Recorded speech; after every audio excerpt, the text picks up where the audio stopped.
各位觀眾，而家你所睇到咧，較大型嘅蝙蝠咧，佢哋個名咧就叫做飛天狐狸 Flying Fox。Flying Fox 啦，嚇！佢哋呢個咁大嘅體型嘅狐狸，唔係咁大體型嘅蝙蝠咧，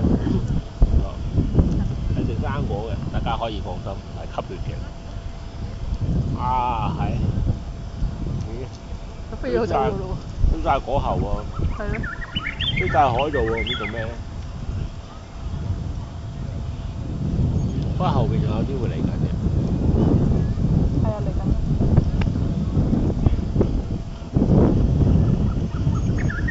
好啦，跟住佢哋啦，我而家。佢哋都朝住一個方向咁飛去嘅。咁但係佢哋去邊咧？我哋遊客咧就唔係好清楚啦，係咪先？咁我相信咧，佢哋都係飛去揾嘢食㗎啦，其實係咪先？唔通翻工咧？咁我哋咧都繼續會聽到有好多雀仔聲啊，吱喳喳啊咁。係佢哋叫啦。因為飛天狐狸咧，其實佢哋都幾大噪音嘅。哇！好多。佢哋不斷咁樣由呢個方向飛去嗰個方向，為咗咩咧？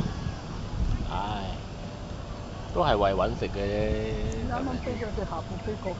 飛咗為咗揾兩餐咁樣樣。哇！係咪好有型咧？